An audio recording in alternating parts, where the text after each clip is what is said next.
the pipe is frozen, so it means that the refrigerant is not enough. So we need to add more.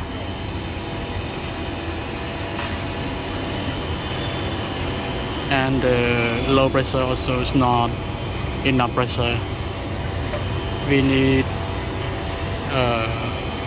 more than 100, like 130 psi.